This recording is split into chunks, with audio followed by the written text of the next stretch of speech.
Dear students, ये video में how to create a new user Oracle database देखेंगे। अब ओरेकल डेटाबेस जो है ना 21C यूज कर रहा हूँ मैं यहाँ पे। कौन सा यूज कर रहा हूँ? 21C express addition. 21C express addition यहाँ पे यूज हो रहा। यूजर कैसा क्रिएट करना, यूजर को परमिशंस कैसा देना ताकि वो क्रिएट टेबल कर सके या इंसर्ट रिकॉर्ड कर सके, और जो है ना बेसिकली ये कमांड यहाँ पे ये वीडियो में देखेंगे। पहले अपने को देखेंगे शो यूजर विच यूजर, यहाँ पे एसक्यूएल प्लस यहाँ पे स्टार्ट करा मैं। यहाँ पे शो यूजर अगर आप कमांड लिखेंगे, शो यूजर क्या डिस्प्ले करता है? यूजर इज सिस्टम, मतलब ऑलरेडी कनेक्टेड एज या log in as system. Connect मतलब लॉग इन है समझो ओरेकल में। तो show user means user is system means यहाँ पे लॉग इन हुए ऑलरेडी एज सिस्टम। अब इसके बाद यूजर बनाने के लिए सिस्टम से तो भी लॉग इन हो सकते हैं या सिस से तो भी लॉग इन हो सकता है अपनी मर्जी। तो क्रिएट यूजर नेम लिखने से पहले C# लिखो, user name identified by password.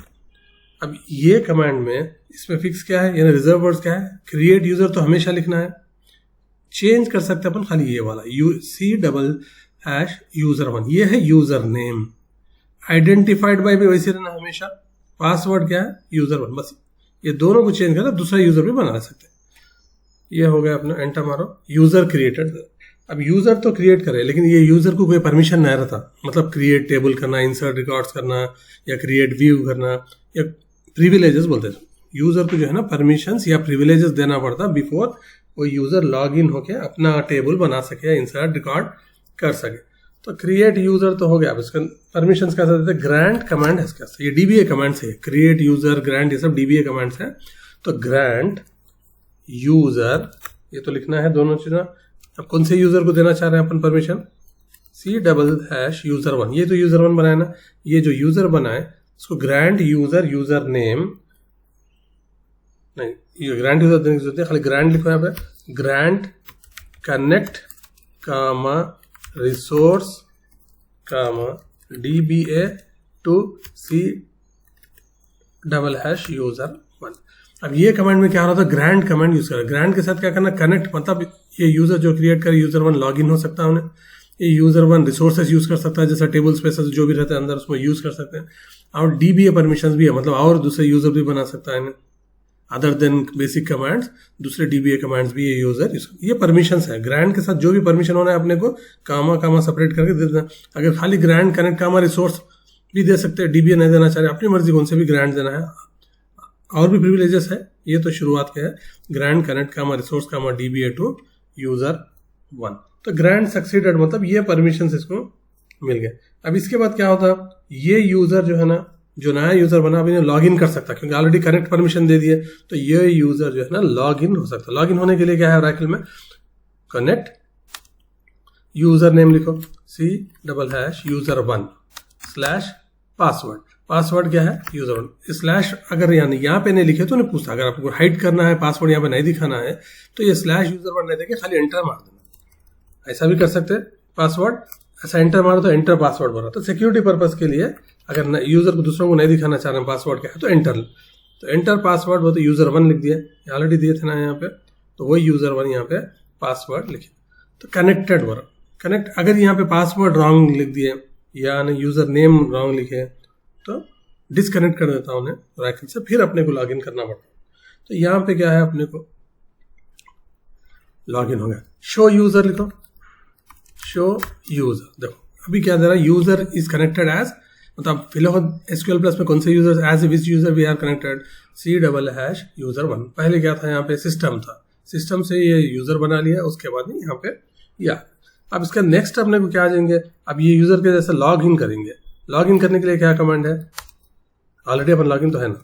Create table करेंगे, सैंपल देखेंगे कि टेबल क्रिएट हो रहा है ना, हो रहा है कि इंसर्ट रिकॉर्ड देंगे। Create table EMP। अब यहाँ पे EMP टेबल क्रिएट करें, कुछ भी दे दो यहाँ पे columns, for example employ number data type दो, एम्प्लॉय नेम var_2 विड्थ दे दो इसकी। तो टेबल क्रिएट कर, तो न्यू यूजर जो है ना एबल टू क्रिएट है टेबल है। अब इंसर्ट रिकॉर्ड करके भी देख लेंगे, इसमें डेटा इसको अवेलेबल है नहीं है, स्पेस अवेलेबल नहीं है। Insert into table name values कुछ भी दे लो, यहाँ पे एम्प्लॉय नंबर दे दो, एम्प्लॉय नेम दे दो, ये सही है। तो यहाँ पे हो गया अपना यूजर क्रिएट हो गया, यूजर को परमिशंस दे दिए। अब ये यूजर को ड्रॉप करना है, समझो। ये तो एसक्यूएल कमांड आप लोग मालूम है, select star from table name, select star from EMP बोले तो अभी जो इंसर्ट रिकॉर्ड करते हैं वो यहाँ पे डिस्प्ले करता है। अब ये यूजर को ड्रॉप कर देना है अपने को, यूजर को ड्रॉप करना है तो ड्रॉप यूजर कमांड यूज होता। ड्रॉप यूजर कमांड करने के लिए क्या करना था, again we have to connect back to system, system या सिस की वजह से कनेक्ट होना पड़ता, यानी डीबीए प्रिविलेज यानी हाई प्रिविलेज यूजर की वजह से कनेक्ट करके इसको यूजर को ड्रॉप कर सकते हैं। और ऑलरेडी लॉग इन है कि सेल्फ यूजर को ड्रॉप नहीं कर ले सकते वैसा, तो कनेक्ट सिस्टम, यूजर नेम है, पासवर्ड क्या है, सिस्टम, सही है। अब हो गया। अब यहां पे करेंगे drop user, drop user, user name क्या है, C# user1 कैस्केड। अब ये लिखे तो क्या था, यूजर भी ड्रॉप हुआ था अलॉन्ग विथ जो भी वो उसके टेबल्स हो जो क्रिएट करा वो जो है ना वो भी यहाँ पे ड्रॉप हो जाता है, यूजर इज ड्रॉप्ड हो रहा। तो ये सेशन में हम लोग क्या देखें, how to log in as a system, create a new user, permission कैसे देना, log in as a new user, उसके finally dropping the newly created user. Channel को सब्सक्राइब करो, लाइक करो, कुछ भी कमेंट है तो लिखो। Thanks for watching.